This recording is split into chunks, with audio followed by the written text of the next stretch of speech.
La introducción de mi sermón el día de hoy es una confesión. Este tipo de confesión, en donde te voy a ser muy franco, lo que pasa muchas de las veces en mi corazón cuando estoy enfrente de un individuo que sé que le tengo que compartir la palabra. Pasa esto, que para mí es más fácil pensar que alguien que está en las drogas tal vez, que alguien que está pasando por un momento de alguna adicción, tal vez alcoholismo, tal vez cualquier tipo de adicción, alguien que está hundido en el fango y que es evidente que está hundido en el fango, me es más fácil para mí pensar que esta persona cuánto necesita de Dios, cuánto necesita a Cristo, la urgencia de que el mensaje llegue a sus oídos está en mi mente. Hay una claridad, hay una proactividad de yo querer alcanzar esa alma con el Evangelio, confrontarlo con su pecado, mostrarle la realidad del por qué está así. Pero también hay otro sentir en el que, si soy honesto, cuando me encuentro con una persona que de igual manera sé que necesita el Evangelio, pero veo su vida y lo que su vida me transmite es éxito, me transmite una posición social, me transmite un trabajo estable, estabilidad económica, me transmite que no hay grandes problemas en su vida, de forma que la persona esté angustiada o tenga alguna necesidad. A pesar de que yo sé que esta persona tal vez que es alguien, algún ricachón o alguien con alguna posición alta, un cargo alto en su trabajo, a pesar de que yo sé que esta persona necesita el Evangelio de la misma manera que lo necesita la primera persona de la que te hablé, mi inclinación es a ser más suave con esa persona, mi inclinación es a refrenarme un poco más la urgencia del mensaje que esa persona necesita escuchar. No sé si te pasa a ti o no sé si yo soy el único que lucho con ese problema. Cuando ves que la persona está bien, que la vida es color de rosas, tú te preguntas, ¿y por dónde entro con el mensaje?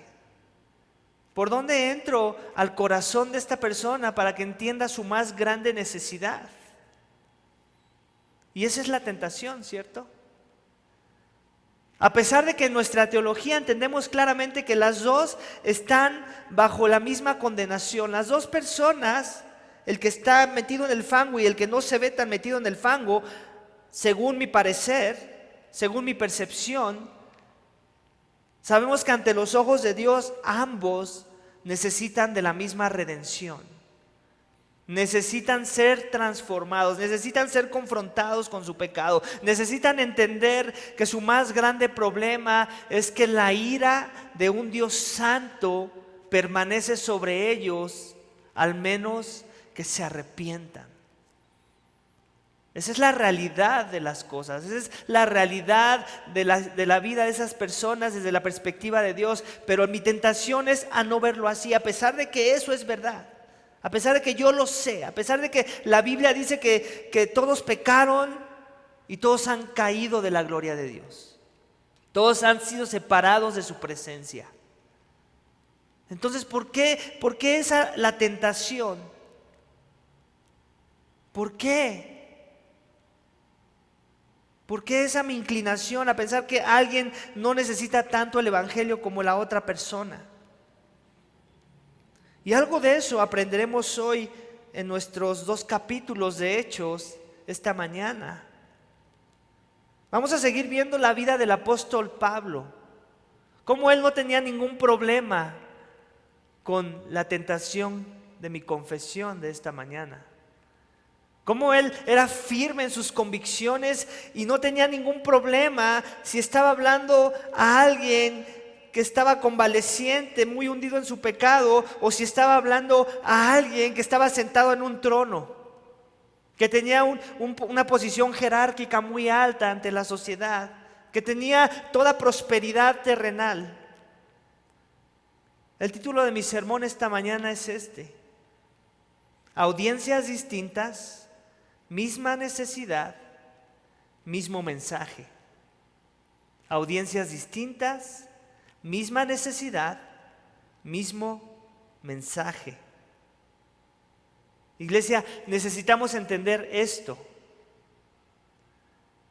Esto que Pablo nos transmite en el sermón, que no importa la audiencia, no importa si es muy distinta una de la otra, la necesidad es la misma. Y por lo mismo tenemos que mantener la línea en el mismo mensaje, con la misma urgencia, reconociendo que la necesidad no cambia, sin importar la audiencia. Si recuerdas, la semana pasada, nuestro capítulo 24 terminó haciéndonos saber que Pablo pasó 2 años en la cárcel, porque Félix, el gobernador, no tuvo el valor, no tuvo la moral, no tuvo la misericordia para dejarlo ir, porque no había encontrado culpa que mereciera su encarcelamiento y mucho menos su muerte. Sin embargo, también mencionamos que Dios seguramente usó esos 2 años de aislamiento de Pablo para cumplir sus propósitos eternos a través de su siervo Pablo. Ahora la transición que vemos en capítulo 25 es la mención de cómo es que después de haber sido relegado Félix, entramos con este nuevo carácter, otro gobernador, Festo. Así que vamos a iniciar la lectura del pasaje. Son 2 capítulos enteros, así es que me vas a tener que tener mucha paciencia. La ventaja que tienes es que estás en casa, sentado en tu sillón, que es más cómodo que las sillas de aquí de la iglesia. Y la esperanza es esa, que esa comodidad te ayude a perseverar en el sermón. Son 2 capítulos enteros de este sermón, así que no va a ser tu sermón promedio en donde vamos a gastar 40, 45 minutos. Tal vez prepárate para 1 hora del mensaje. Mi sermón tiene 2 énfasis. El primer énfasis es el encuentro de Pablo con los judíos y con Festo, el gobernador que suplantó a Félix. Y así es el punto de mi sermón: Pablo contra los judíos y Festo. El segundo énfasis de mi sermón tiene que ver con el siguiente capítulo, capítulo 27, en donde también tenemos a Pablo contra Agripa el rey, Festo y los judíos. Entonces vamos a enfocarnos en el primer énfasis que está relacionado con el primer capítulo entero, capítulo 26 de nuestro sermón esta mañana. Y vamos a iniciar. Dice, versículo 1, capítulo 25 de Hechos. Festo, entonces, 3 días después de haber llegado a la provincia, subió a Jerusalén desde Cesarea. Y los principales sacerdotes y los judíos más influyentes le presentaron acusaciones contra Pablo e instaban a Festo pidiéndole contra Pablo el favor de que lo hiciera traer a Jerusalén, preparando ellos al mismo tiempo una emboscada para matarlo en el camino. Pero Festo respondió que Pablo estaba bajo custodia en Cesarea y que en breve él mismo partiría para allá. Por tanto dijo, que los más influyentes de vosotros vayan allá conmigo, y si hay algo malo en el hombre, que lo acusen. Iglesia, aquí vamos a ver esto de lo que dice el primer subpunto de mi sermón, que la religiosidad no perdona. La religiosidad no perdona, iglesia. Han pasado 2 años.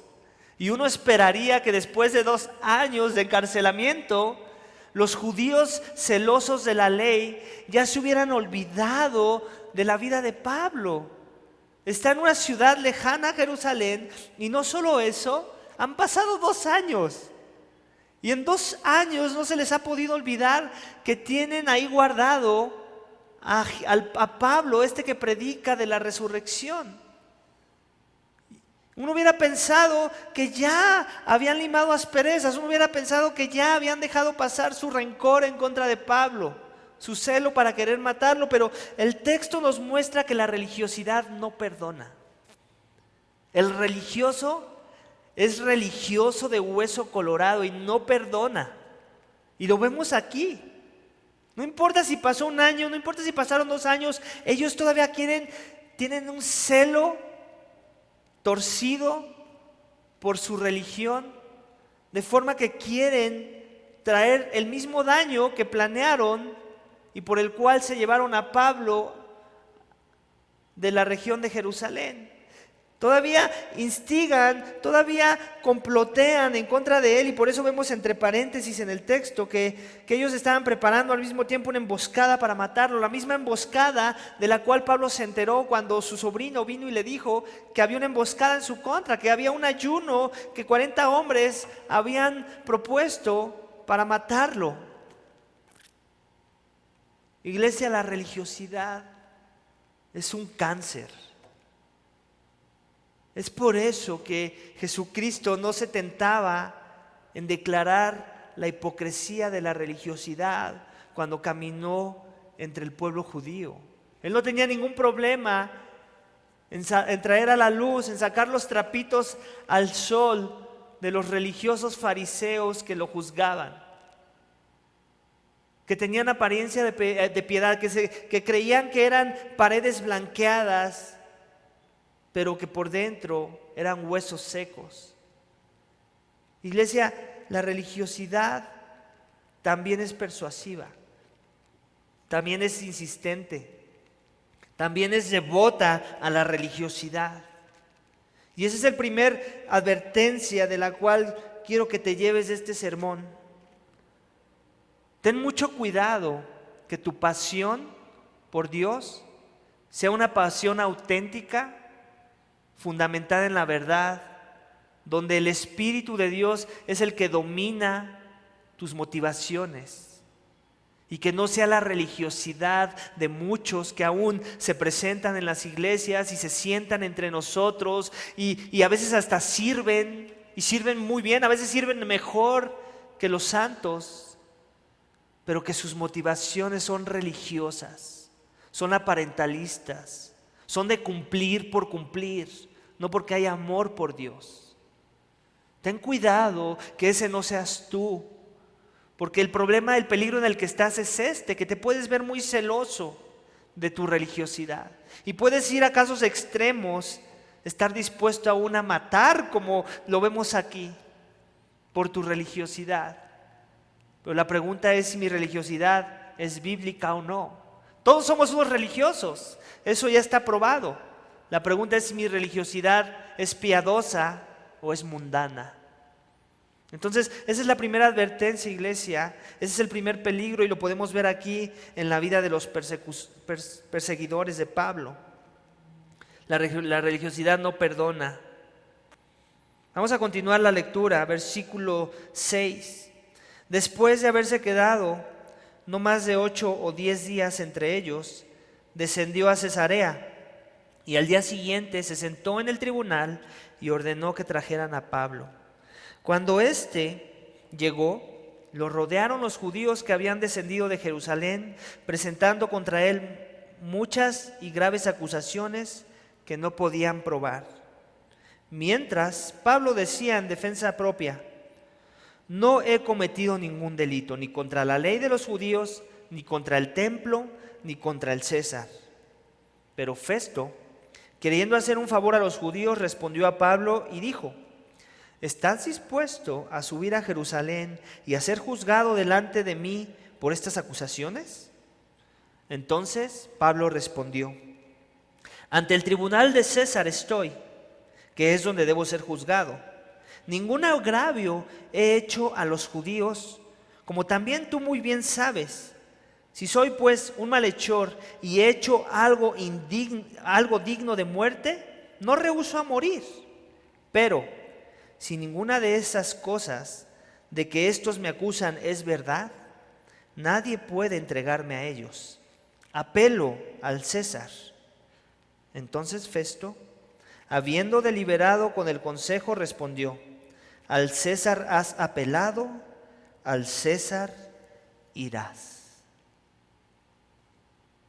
Iglesia, una vez más, vemos la astucia de Pablo. Vemos cómo Pablo, primero que nada, sabe otra vez manejar muy bien las cartas que tiene bajo la manga. Sabe cuándo sacarlas. Sabe jugar muy bien al ajedrez. Todo un estratega Pablo. Él de antemano ya sabe, no necesita nuevamente venir el sobrino a decirle que hay una emboscada en su contra, que están pidiéndolo de regreso en Jerusalén. Él ya sabe que lo más probable es que eso va a suceder. De forma que él no cae en el jueguito de Festo. Festo, que es un complacedor de personas. Festo, que es una copia vil de Félix, el gobernador anterior. Que es una persona sin ningún escrúpulo. Que simplemente está viendo en sus propios intereses. Una persona que está viendo sus propios intereses, su propia conveniencia. No está pensando en la justicia. Más bien es un complacedor de personas. Quiere quedar bien y lo demuestra.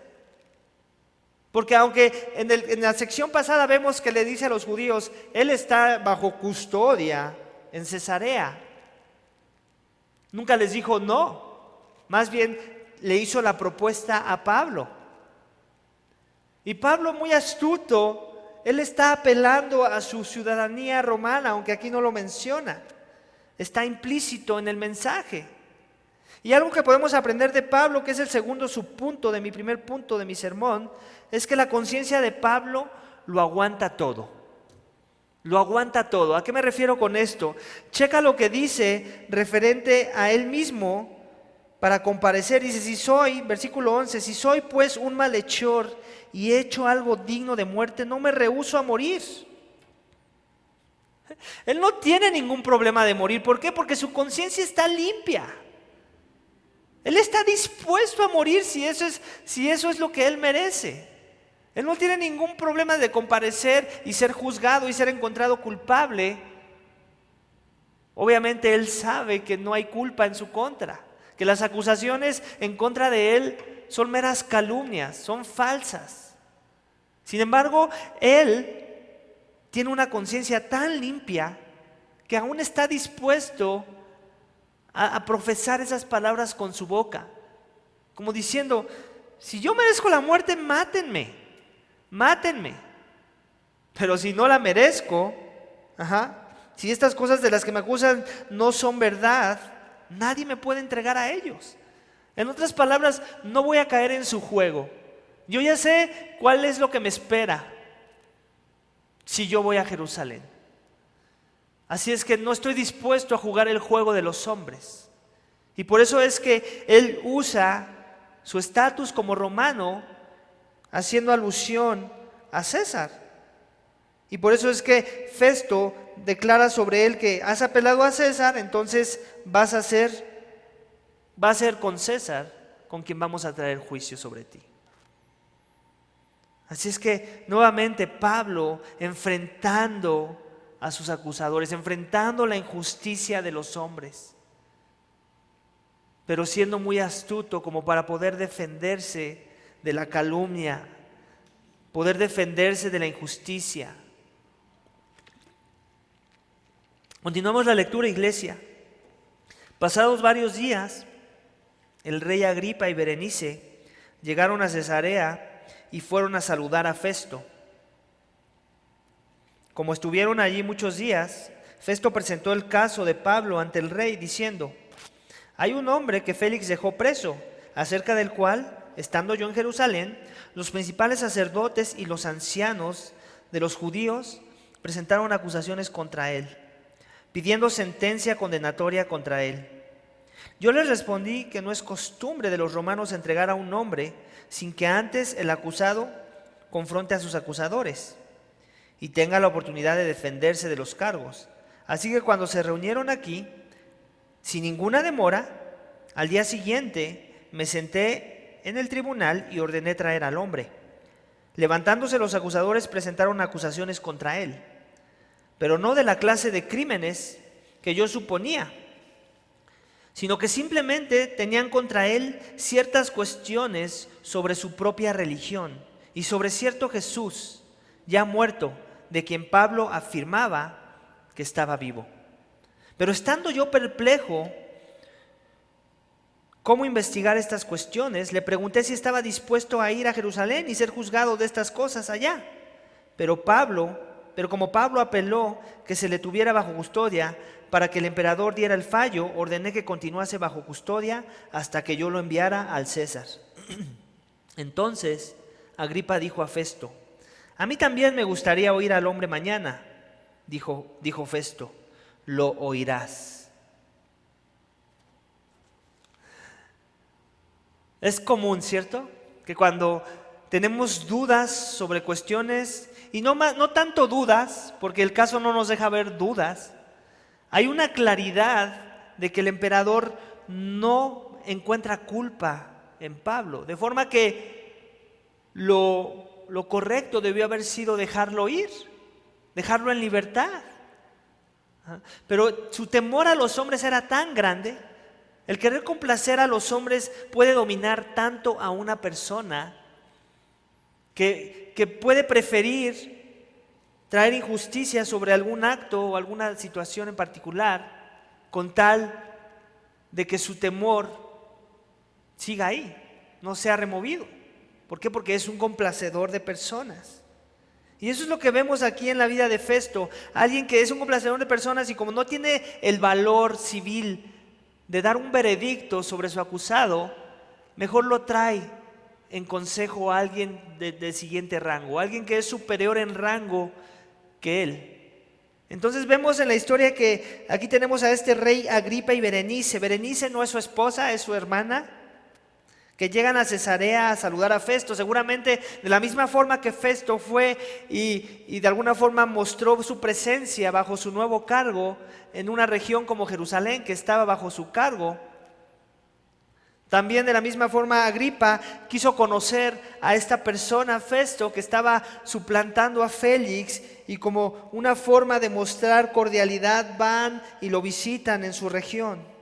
Entonces Festo ve una oportunidad para aprovechar esto y para poder tal vez, así como le aventaron la pelota a Félix, se la aventó Lisias, el comandante, así como Félix no se quiso aventar el paquete solo, sino dejó a Pablo en la cárcel y se lo dejó ahora a su sucesor Festo. De la misma forma Festo no tiene el valor para dejarlo ir y lo que hace es ponerle la bolita en la cancha a Agripa, que por cierto Agripa es Agripa segundo. No es el nieto, el bisnieto más bien de Herodes el Grande. Después recordemos que Herodes el Grande tuvo un hijo que fue Agripa I, quien fue el que degolló al primer mártir de la fe, que fue un apóstol, Santiago. Y ahora Agripa II es el hijo de ese Agripa. Entonces podemos ver cómo es que los cargos se siguen heredando y se quedan entre familias, como comúnmente pasa aún en nuestros días. Entonces vemos que Pablo tiene que ser juzgado ahora por esta persona según el consejo que pide Festo a Agripa. Porque Festo no encuentra culpa en él, entonces está esperanzado en que sea Agripa el que lo condene. Porque si hay tanta agitación en contra de Pablo, si hay tanto rencor en su contra, si hay tantas acusaciones que no tienen pruebas hasta el momento, algo malo debe haber con este hombre. Y lo único malo era lo que dice el punto C de mi sermón, del primer punto de mi sermón, que la resurrección era la controversia. La resurrección es la controversia que lo tiene ahí. La resurrección es el motivo del odio de los judíos en su contra. Y por eso es que en el versículo 18 vemos que Festo dice, pero no él le presentan acusaciones, pero no de la clase de crímenes que él suponía o que él esperaba, sino más bien que simplemente tenían contra él ciertas acusaciones sobre su propia religión. ¿Y sobre qué? Sobre cierto Jesús, ya muerto, de quien Pablo afirmaba que estaba vivo. Es la resurrección el problema. Es la resurrección lo que ha traído caos al mundo antiguo. Es la resurrección lo que sigue trayendo caos en nuestros días.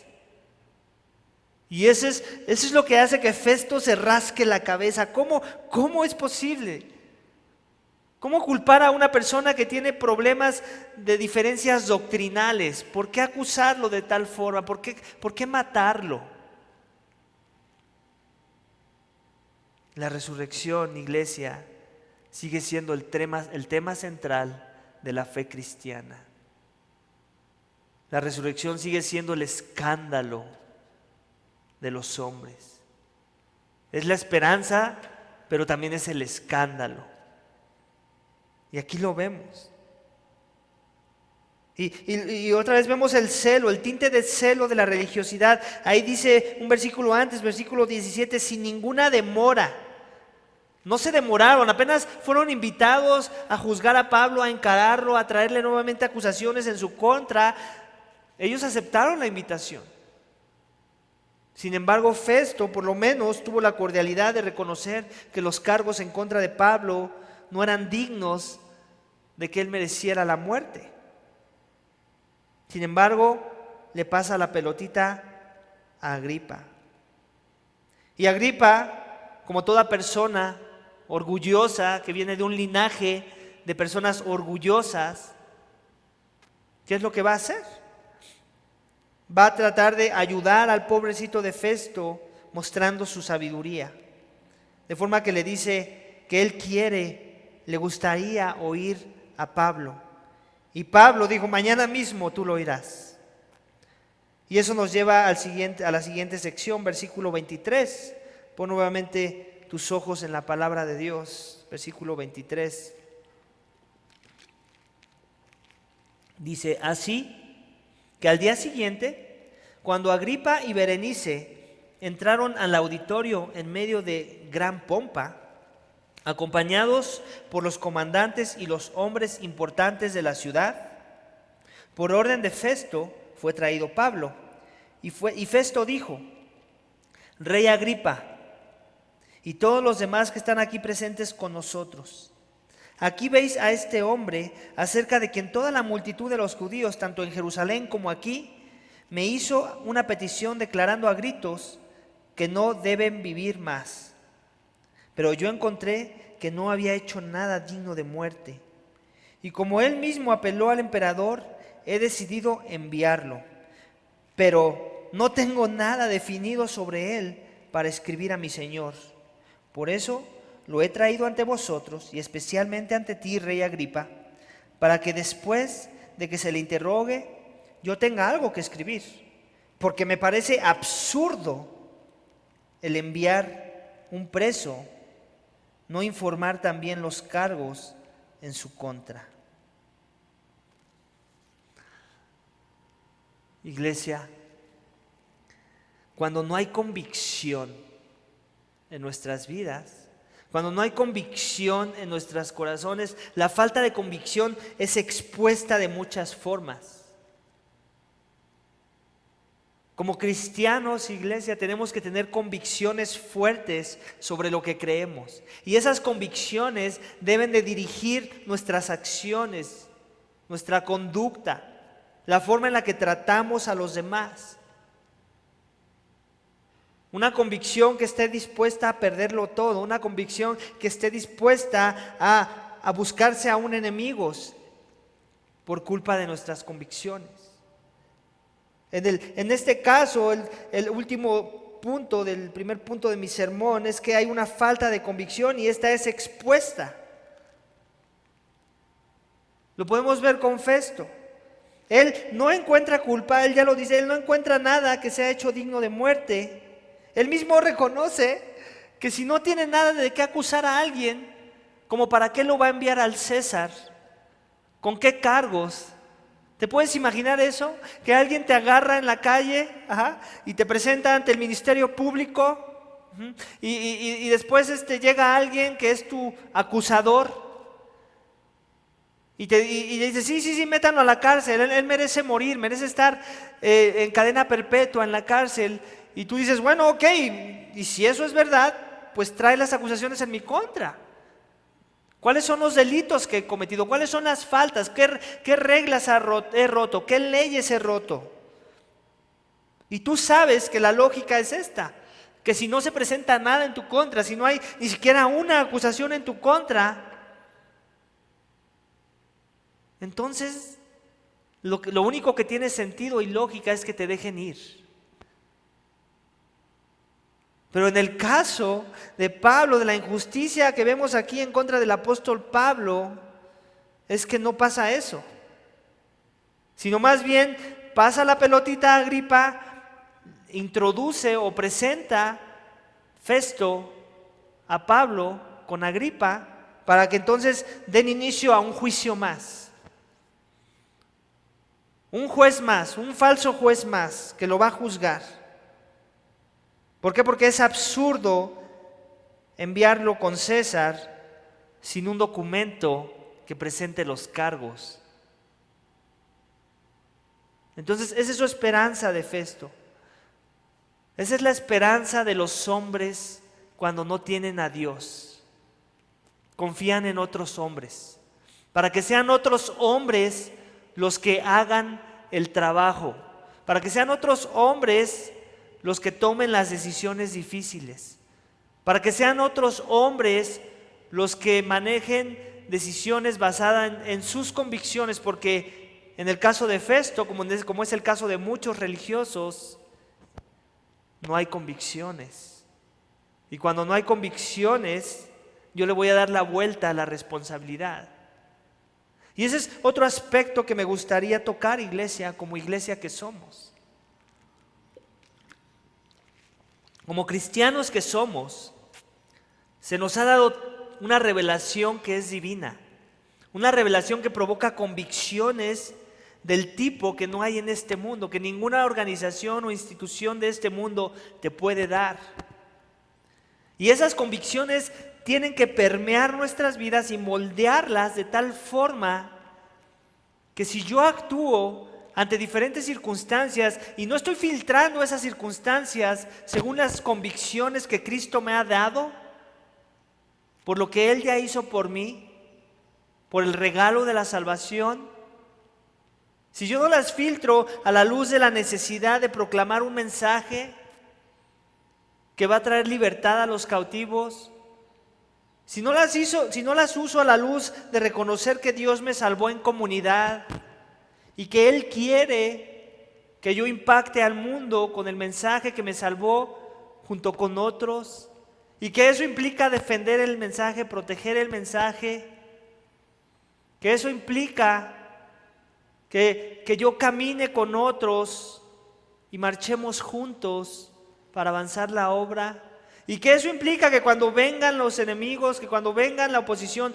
yo tengo que caminar con mi iglesia local para empezar, y también tengo que caminar con la iglesia universal después. Es un círculo concéntrico en donde mi iglesia principal es mi familia, y después se expande a mi iglesia local, y después tal vez a mi iglesia universal. Y yo tengo que aprender a reconocer cuáles son mis convicciones para poder yo después reconocer a aquellos que llevan las mismas convicciones, de forma que yo pueda confiar en aquellos que tienen las mismas convicciones de las cuales yo me jacto, para que entonces cuando venga el momento de la prueba, yo esté dispuesto a sufrir las consecuencias por mis convicciones. La pregunta que te hago esta mañana, y es muy directa, y es esta: ¿tú tienes convicciones? ¿Son tus convicciones como las de Festo, que deja mucho que hablar por cómo es que maneja las cosas con referente a lo que él mismo ya determinó de que hay inocencia en la vida de Pablo? ¿O son tus convicciones como las de Pablo, que está dispuesto a sufrir las consecuencias de lo que tenga que pasar, porque sus convicciones vienen de lo alto, son altas, son sublimes, no son manipuladas por los hombres, no son tejidas con un deseo de complacer a los hombres, sino de complacer a Dios. Iglesia, y como iglesia no solo local, sino como iglesia universal, iglesia en México, algo que yo he notado es que al pueblo de Dios le hacen mucha falta convicciones. Mucha. Somos muy cobardes con nuestras convicciones. Somos como Festo muchas de las veces. Queremos quedar bien con todos. No queremos ofender al hermano. No queremos quedar mal con nadie. Queremos que todos sean nuestros amigos. Y eso habla mucho de la falta de convicciones. Y tú podrás decir, no, yo tengo muchas convicciones, tal vez sí, pero no son bíblicas. Y ese es el punto. Ese es el punto a donde queremos llegar. Que si tú te dices creyente, si tú dices que tu mente debe estar buscando ser la mente de Cristo, entonces tus convicciones tienen que crecer en esa dirección. De forma que tu vida debe de reflejar convicciones que son piadosas, que son centradas en el Evangelio, que son centradas en proteger el mensaje del Evangelio, que son centradas en proteger a la comunidad del Evangelio. Si ese no eres tú con tus convicciones, pero te dices creyente, yo te animo a que te arrepientas. Te invito a que te arrepientas. Y te invito a que leas tu Biblia, porque es de ahí de donde vas a sacar tus convicciones. Es en la palabra de Dios donde encontramos las convicciones de Dios.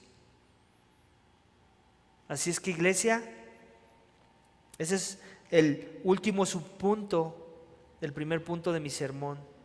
No dejes que tus convicciones sean expuestas cuando venga la prueba. Más bien, sé tú el instrumento de exponer las convicciones de otros.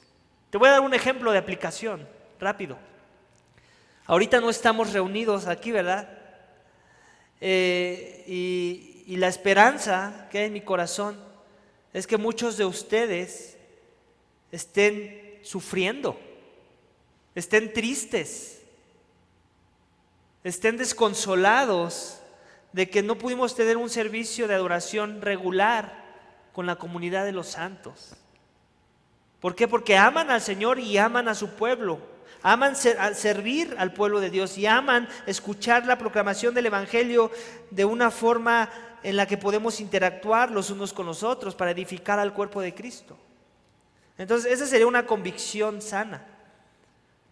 Pero lo que también puede estar pasando en tu corazón es esto: que te gusta la idea de que hoy no tuviste que pararte temprano. Que te gusta la idea de que hoy no tuviste que estar aquí reunido, tener que servir en un ministerio tal vez, tener que aguantar caras que no te gusta aguantar los domingos por la mañana. Y si ese eres tú, déjame y te digo que te hacen falta convicciones. Y ese es un buen ejemplo de aplicación para que se entienda mejor de lo que estoy hablando. Las convicciones bíblicas que te llevan a adorar a Dios son convicciones que tienen muy en alto las cosas que a Dios le preocupan. Así que mi esperanza es esta: que si no estás ahí, que si tu corazón no está ahí, si pensaste que estas eran vacaciones y estás muy contento con la idea de esas vacaciones, te arrepientas. Te arrepientas y veas que en tu corazón hay algo que necesita transformación. Que no estás bien con Dios, que no estás bien con la iglesia de Dios y que por lo mismo necesitas rendir cuentas con Dios. Necesitas comparecer ante el tribunal de Dios para que Él haga la obra en tu vida. Amén. Vamos a pasar al siguiente punto, capítulo 26. Y Agripa dijo a Pablo: se te permite hablar en tu favor. Entonces Pablo extendió la mano y comenzó su defensa. Con respecto a todo aquello que los judíos me acusan, me considero afortunado, oh rey Agripa, de poder presentar hoy mi defensa delante de ti, sobre todo porque eres experto en todas las costumbres y controversias entre los judíos, y por lo cual te ruego que me escuches con paciencia. Pues bien, todos los judíos conocen mi vida desde mi juventud, que desde el principio transcurrido entre los de mi pueblo y en Jerusalén, puesto que ellos han sabido de mí desde hace mucho tiempo, si están dispuestos a testificar que viví como fariseo de acuerdo con la secta más estricta de nuestra religión. Y ahora soy sometido a juicio por la esperanza de la promesa hecha por Dios a nuestros padres, que nuestras 12 tribus esperan alcanzar al servir fielmente a Dios día y noche. Por esta esperanza, oh rey, soy acusado por los judíos. ¿Por qué se considera increíble entre vosotros que Dios resucite a los muertos? Iglesia, el segundo énfasis de mi sermón sigue siendo de alguna forma el mismo, simplemente que ahora estamos agregando a otro rival de Pablo en su intento de avanzar el evangelio. Tenemos a Agripa, Festo y los judíos contra Pablo ahora. Y Pablo, te das cuenta, no tiene ningún problema en confrontarlo, aún sigue siendo muy respetuoso con la autoridad que representa a Agripa. Tan respetuoso que lo halaga un poco en el sentido de que le hace saber que Pablo reconoce que él sabe mucho sobre las tradiciones judías, que él mismo reconoce esas cosas, que él mismo reconoce de las controversias que hay. Y lo que hace Pablo es reconocer otra vez el mensaje central por el cual está él en aprietos, la resurrección. Y por eso termina con esta pregunta de esta sección que acabamos de leer, versículo 8. ¿Por qué se considera increíble entre vosotros que Dios resucite a los muertos? Como diciendo, Agripa, aún tú que no eres el judío devoto, como los que me están acusando, aún tú sabes que la resurrección es un tema central en nuestras Biblias. Es algo que deberíamos estar esperando, que no debería ser ninguna sorpresa, sin embargo, para ellos lo es. Y es absurdo. También es absurdo que se me acuse de profanar el templo, de desechar la ley de Moisés, y yo mismo soy judío de judíos, soy fariseo de fariseos. Yo he vivido de la forma más estricta, de la forma más piadosa que un judío puede vivir. Entonces, para Pablo es absurdo que vengan esas acusaciones, y es lo primero que quiere poner sobre la mesa para que Festo haga una mejor evaluación de su estado de culpa o inocencia. Y vamos a continuar leyendo, versículo 9, dice: yo ciertamente había creído que debía hacer muchos males en contra del nombre de Jesús de Nazareno. Y esto es precisamente lo que hice en Jerusalén. No solo encerré en las cárceles a muchos de los santos con la autoridad recibida por los principales sacerdotes, sino que también cuando eran condenados a muerte, yo estaba dando ahí mi voto contra ellos, y castigándolos con frecuencia en todas las sinagogas, procuraba obligarlos a blasfemar, y endurecido en gran manera contra ellos, seguía persiguiéndolos aún hasta en las ciudades extranjeras. Bueno, aquí vemos cómo Pablo transiciona de poner un panorama general de su trasfondo como un buen religioso, un celoso religioso que no perdona, como ya vimos, ahora dar un testimonio de cómo en acción él llevaba a cabo su religiosidad, cómo era su celo, cómo lucía de la misma forma que ahora luce en contra de él. El querer poner a muerte a todo aquel que profesa el nombre de Jesús de Nazaret. Ahora él está en esos mismos zapatos. Y él mismo hace mención que para que la evaluación de lo que se está haciendo en su contra sea por lo menos más caritativa, en reconocer, mira, yo era igual que ellos, pero ahora algo va a pasar, algo va a suceder. De forma que vemos en la sección B del segundo punto de mi sermón, es que simplemente Pablo le deja ver a Agripa y a Festo, que estaban ahí junto con la audiencia que ellos convocaron, el viejo hombre, cómo es que era Pablo antes de la misma forma que tú y yo deberíamos estar buscando ser cuando tengamos que testificar en contra, más bien a favor del evangelio. ¿Cómo éramos nosotros? Mencionemos qué de religiosos éramos, o qué de hipócritas éramos, o qué de desdichados éramos. Así era Pablo. Vamos a continuar leyendo, versículo 12.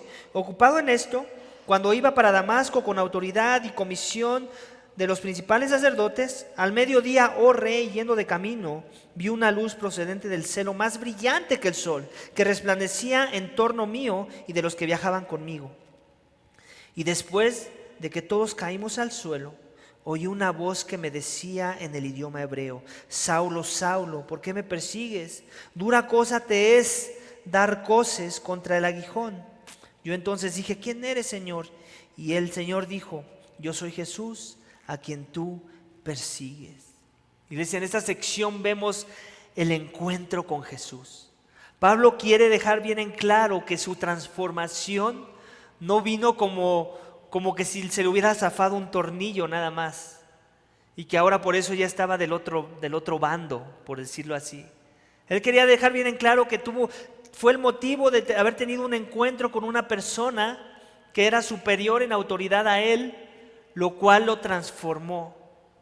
Ese encuentro que tuvo con Jesús. Y aquí vemos más detalles de cómo fue ese encuentro. En secciones pasadas vemos la narrativa de Lucas en Hechos, donde sí, la pregunta clara ya hasta no la sabemos de memoria, donde Cristo le dice: Saulo, Saulo, ¿por qué me persigues? Y él le responde: ¿quién eres, Señor? Y entonces Jesucristo se revela. Pero aquí vemos un dato bien importante. Le dice: dura cosa te es dar coces contra el aguijón. ¿A qué se refiere Jesús con esto? El aguijón al que se refiere Jesús tiene más que ver con una vara que usan los pastores para dirigir a sus ovejas y de alguna forma para infligir un poco de dolor y que se dirijan hacia la dirección que el pastor quiere que las ovejas vayan. Entonces es una vara puntiaguda, por eso se menciona como el aguijón, ¿no? Pero en realidad es eso, es una vara para pastorear ovejas y dar dirección a esas ovejas. Entonces Pablo básicamente lo que le está diciendo a Jesús: yo te quiero dirigir en mis caminos, mis siervos están predicando el mensaje que viene siendo el cumplimiento de todas las cosas que tú ya crees, Pablo. Y tú mismo estás luchando en contra de esas cosas, como dándole patadas a esa vara, cuando es la vara la que te tiene que estar corrigiendo a ti. Totalmente al revés, totalmente torcido tú, Pablo. Y es lo que Cristo le está diciendo, la ironía de su celo de Pablo, de su religiosidad falsa. Que lo que lo debería llevar a adorar a Cristo lo estaba llevando a patear la corrección, la dirección que Cristo quería para su pueblo judío. Y tal vez ese eres tú. Tal vez ese eres tú esta mañana. Tal vez tú piensas que estás en la fe cristiana y lo único que tu actitud demuestra, tal vez por tu conducta, por tu falta de sumisión a la iglesia local, por tu falta de compromiso, por tu falta de orar, por tu falta de sed en la palabra de Dios, es esa.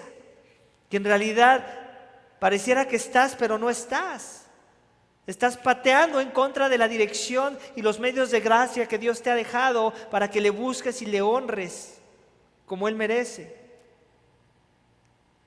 Tal vez tú ni siquiera te consideras cristiano y de la misma forma también estás dando patadas en contra del aguijón, de esa vara. Porque Dios quiere que todos los pecadores se arrepientan. Dios quiere que todo el ser humano reconozca su soberanía, reconozca que son pecadores. Así que tal vez tú eres también aquel que necesita un encuentro con Jesús, como Pablo. Un encuentro con Jesús que te dé una directiva clara de hacia dónde debes de caminar ahora, como lo vamos a ver en la siguiente sección. Versículo 16. Pero levántate y ponte en pie, porque te he aparecido con el fin de designarte como ministro y testigo, no solo de las cosas que has visto, sino también de aquellas en que me he de aparecer a ti, librándote del pueblo judío y de los gentiles, a los cuales yo te envío. ¿Para qué? Para que abra sus ojos a fin de que se vuelvan de la oscuridad a la luz y del dominio de Satanás a Dios, para que reciban por la fe en mí el perdón de pecados y herencia entre los que han sido santificados. Por consiguiente, oh rey Agripa, no fui desobediente a la visión celestial, sino que anunciaba primeramente a los que estaban en Damasco y también en Jerusalén, y después a toda la región de Judea y aún a los gentiles que debían arrepentirse y volverse al Señor Dios, haciendo obras dignas de arrepentimiento.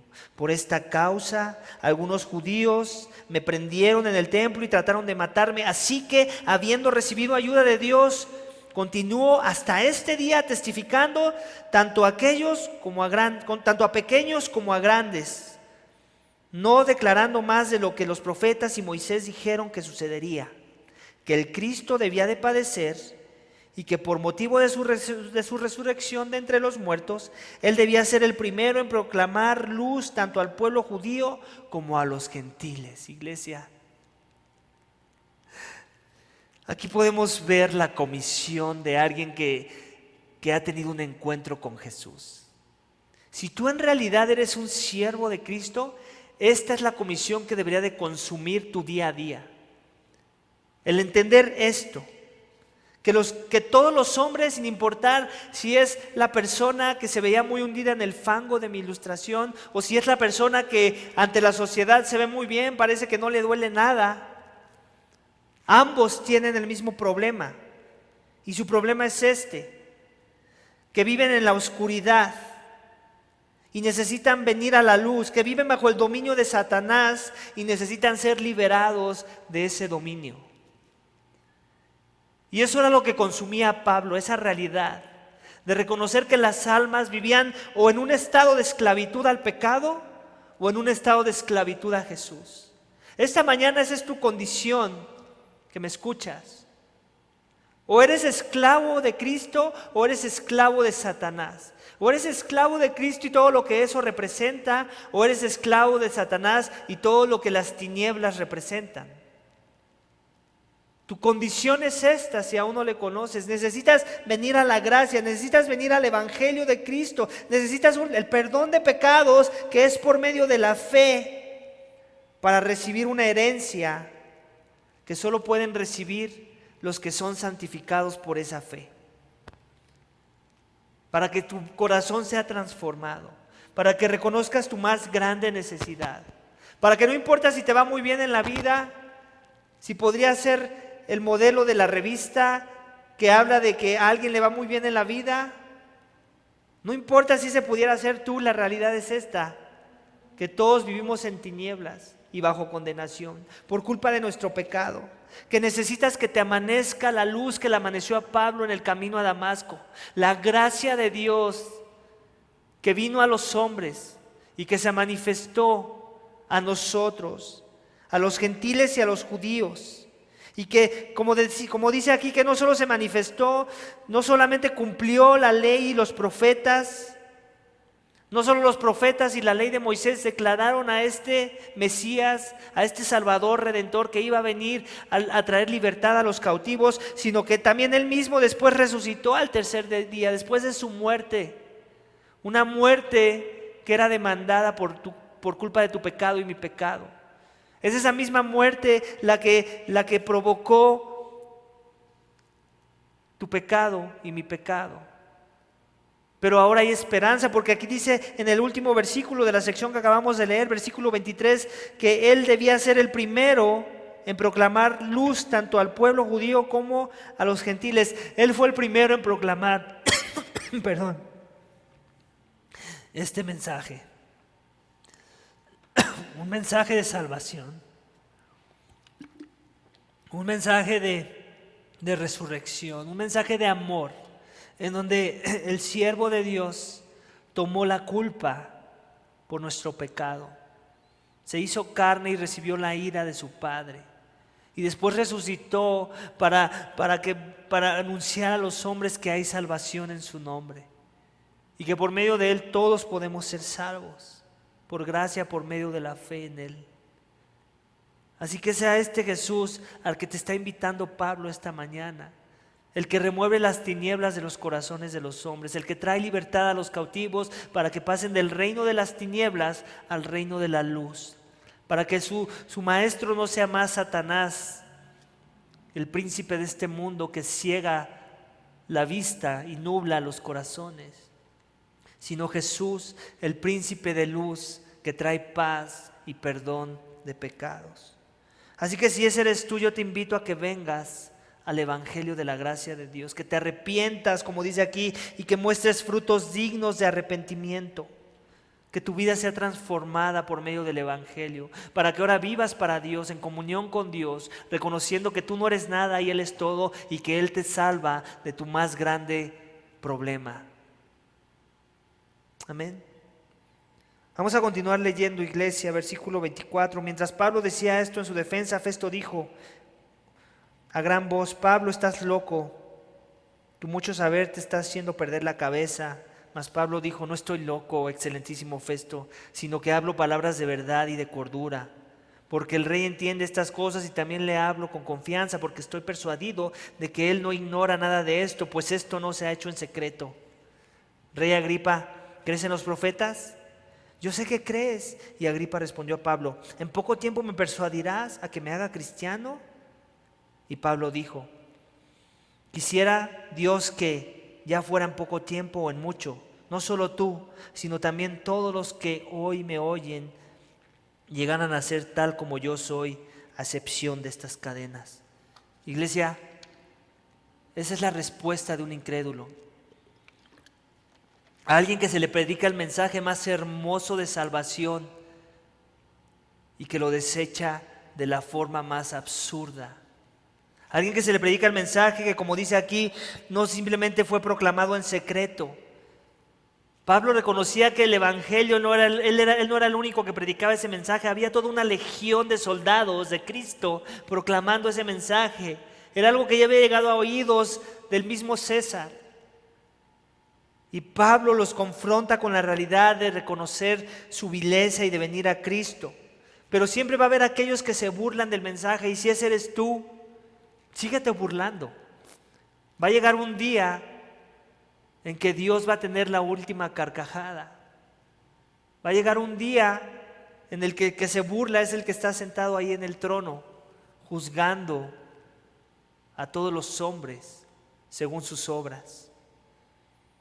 Para Pablo no había juicio. Él escribió en Romanos 8, versículo 1, no hay condenación para los que están en Cristo Jesús. Pablo estaba siendo juzgado en este momento por las fuerzas de las tinieblas, por los hombres que estaban dominados bajo la fuerza de las tinieblas de Satanás, pero para él no había condenación, porque él estaba en Cristo Jesús. Y él estaba llamándolos al arrepentimiento.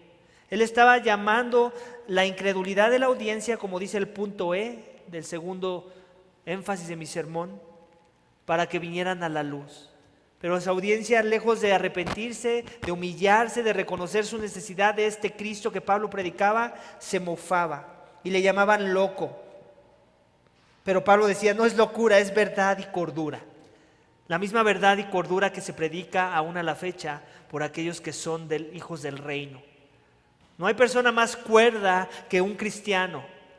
El mundo nos llamará locos por predicar el mensaje que trae vida a los hombres, pero no hay más cordura que ese mensaje. Y ese es el mensaje que te estamos invitando hoy, por medio del texto del apóstol y su proclamación del Evangelio a los reyes, o a los que se creían reyes, para que te arrepientas y creas. Y no seas como ellos, que creas en lo que anticiparon los profetas, que creas en lo que anticipó Moisés, el cumplimiento de la ley, de las profecías, de que el ungido ha llegado y ha venido a salvar y traer libertad a los cautivos. Por último, entonces el rey, el gobernador, Berenice y los que estaban sentados con ellos se levantaron, y mientras se retiraban, hablaban entre ellos diciendo: este hombre no ha hecho nada que merezca muerte o prisión. Y Agripa dijo a Festo: podría ser puesto en libertad este hombre si no hubiera apelado al César. Iglesia, la injusticia total. La injusticia total, el descaro, la desfachatez de la religiosidad, del miedo a los hombres, del vivir bajo el dominio de las tinieblas. Ya cuántos filtros ha pasado Pablo, y uno esperaría que en uno va a caber la cordura de hacer lo que es correcto, pero no es así. Mejor se escudan con que Pablo haya apelado al César, como si fueran muy rectos. Como si yo te dejaría ir, Pablo, pero tú estás apelando a César, mejor te mando a César. El texto no nos los dice, pero más bien no será su temor también de Agripa, de complacer personas, que en vez de dejar ir a Pablo, en vez de reconocer a ciencia cierta y de reconocer ante el público lo que ya está declarado aquí, que ellos, las conclusiones a las que ellos llegaron de que no ha hecho nada que merezca muerte o prisión, si eso era verdad, si en realidad lo creían, si en realidad había una convicción en sus corazones de esa declaración, entonces lo justo debió haber sido que lo dejaran ir. Sin embargo, el texto no dice eso. Dice que no lo pondrán en libertad, que lo hubieran dejado en libertad, pero como apeló a César, es culpa de Pablo que sigue en la cárcel. Iglesia, eso otra vez nos habla mucho de cuando no hay convicciones. Cuando no hay convicciones vamos a ir por la vida cometiendo muchos actos de injusticia en contra de los hombres. Y lo único que te va a traer convicción verdadera en la vida, una convicción que es hecha con verdad y con cordura, es si eres un seguidor de Jesús. Si tú no sigues al Rey en los términos del Rey, yo ya anticipo que en tu mente no hay una convicción que trae justicia en diferentes situaciones de vida, ni de la tuya ni de la de los demás. Iglesia, arrepintámonos de nuestras faltas de convicciones. Escudriñemos esas áreas de nuestra vida donde las convicciones del reino no se puedan decir de nosotros. Y por último, prediquemos a toda audiencia. Prediquemos de la necesidad que todo hombre y mujer tiene, sin importar si es un rey, sin importar si es el presidente de la república o sin importar si es el indigente que vive bajo la esclavitud y la adicción del alcohol o las drogas. El mensaje es el mismo. Y eso debe ser una convicción que crezca día a día en nuestros corazones para ser valientes y con denuedo proclamar el mensaje que trae libertad a los cautivos. Vamos a orar para que Dios nos dé la gracia de ser siervos fieles como Pablo, testigos fieles que funcionan el propósito de avanzar el reino. Vamos a orar.